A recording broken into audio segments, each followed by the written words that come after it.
Мар Байжиев, арба курду. Силер 23 жашка чыкканда чачы куп-куу болуп агарып кеткен адамды көрдүңөр беле? Мен көргөм жана эмне себептен ошондой болуп калганын билем. Мурдагы жылы Пржевальск шаарынан Жыргалаңды көздөй жол тарттым. Күн бүркөк, бирок жаан-чачын болбосуна көзүм жетип турат. Салкын, өзүң жаш болсоң, көтөргөн жүгүң жок болсо, жолуң кыска болсо, жөө баскандан жыргалы барбы?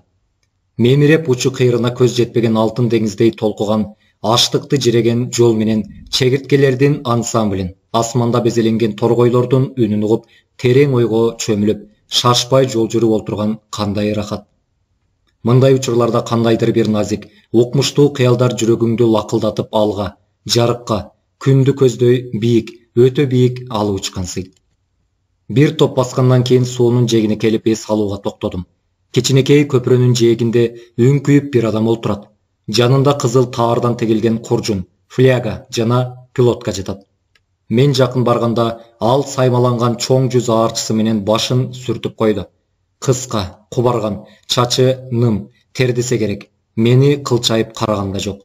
Мен ал кишинин жанынан колумдагы кичинекей чемоданымды таштадым. Чөнтөктөрүмдүн баарын тинтип, бир тал ширеңке таппай койдум. Ассаламу алейкум, аксакал. Ширеңкеңиз бар бекен? Деп сурадым. Алейкум ассалам. Бар. Ак чач киши күлүмсүрөп мени карады. Маңдайынан караганда 25-теги жигиттей көрүндү, бирок чачы 60-тагы чалдыкындай куп-куу. Экөөбүз тамеки тартып сүйлөшө кеттик. Кыргыз баласы кайда гана жүрбөсүн, кандай шартта жолугушпасын, адегенде бири-биринен кайсы эл болосуң деп сурашат эмеспи? Биздин таанышуубуз да ошондой болду. Урук туугандардын бардыгын сураштырып келгенде баягы эле таяке жээн болуп чыктык. Кечиресиз, урматтуу жээн, канчадасыз? Деп сурадым. 23-дөмүн. Жигит башын жерге салды. Мен сизди артыңыздан көрүп, 60-70-тин ичинде го деп ойлодум. Акчат жигит жылмайып койду. Чачымды көргөндөр дайыма жаңылышат. Оорудан ошондой болуп калдыбы? Же жигит сөзүмдү бөлдү. Жок, оорудан эмес, башка бир окуя болгон.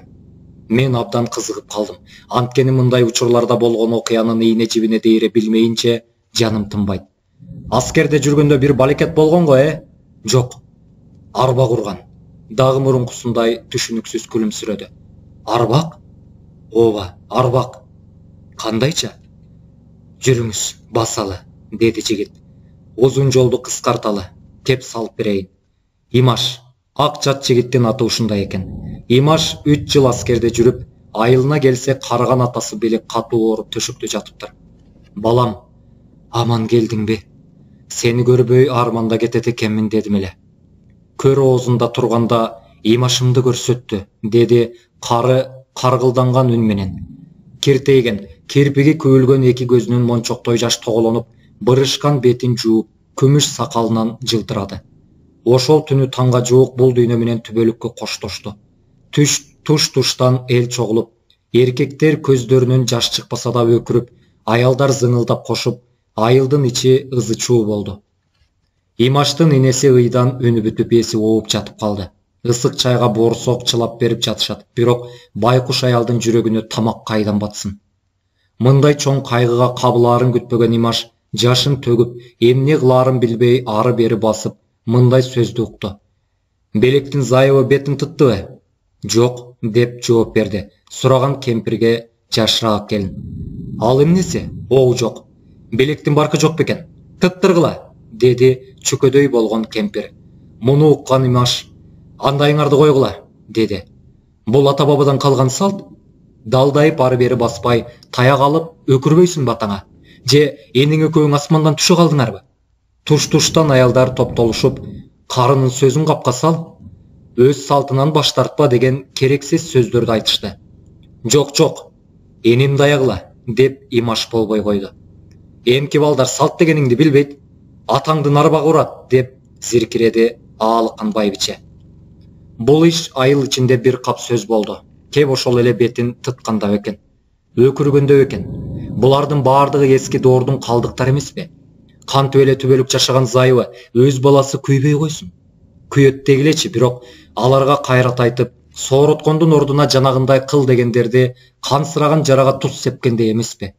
Ошону үчүн Имаш аялдардын тилин алган жок.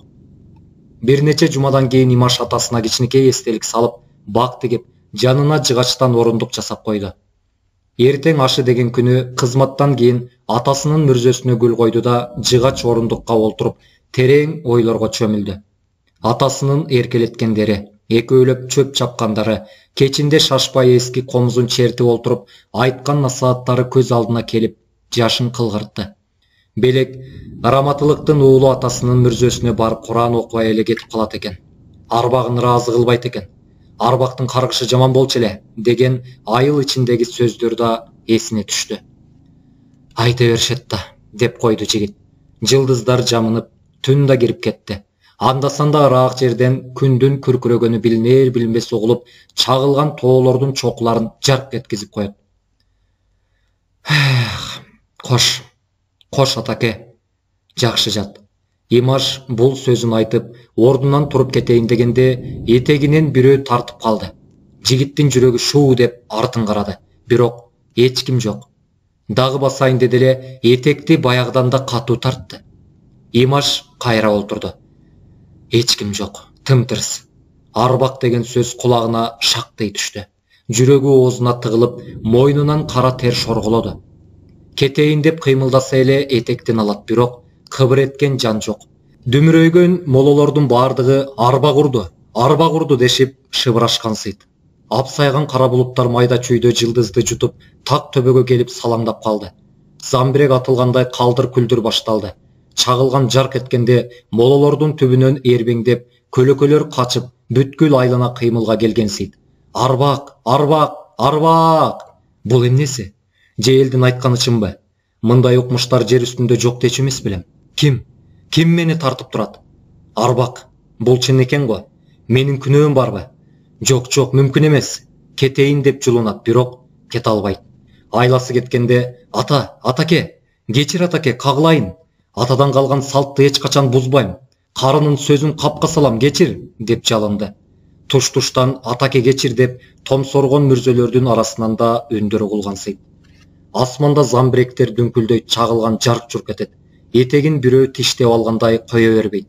Жаш, тер аралашкан жаан мойнуна, бетинен шорголой берди.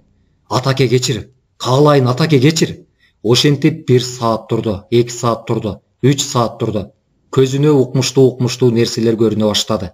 Кыйкырса үнү чыкпайт, өз үнүн өзү тааныбайт, бирок кулак түпкө балка менен тыкылдатып уруп жаткандай. Андан кийин дагы канча саат турганы, эмне болгонун билбейт. Эртең менен бадачылар мүрзөнүн арасында өлүктөй купкуу болуп жаткан адамды көрүшөт. Көтөрүп кургагыраак жерге жаткызалы дешет, бирок шинелинин этеги кое бербейт. Караса жыгачка каккан мыкка илинип калыптыр. Бадачылар Имашты далайга дейре таанышкан жок. Анткени анын кундуздай капкара чачы бир түндүн ичинде аппак болуп кетиптир. Мына ошондон бери 23-төгү куу чал болуп калдым. Жанагыдай арбак сарбактар дүйнөдө жок экенин билсең да, кээде коркуп кете турбайбы адам деген, деп сөзүн бүтүрдү акчат жигит. Эми чын эле арба курду деп жүрөсүңбү? Кайдан? Арбага эмес эле скамейканын мыгы уруп жүрбөйбү? Деди да жымың этип күлүп койду. Мен да күлдүм. Мүрзөлөрдүн арасынан чыккан дабыштарчы? Коркконго кош көрүнөт деген ошо да. Бул окуяны айылдагыларга айткан жокмун. Өзүңүз билесиз, азырынча эл арасында жанагындай нерселерге ишенгендер да жок эмес.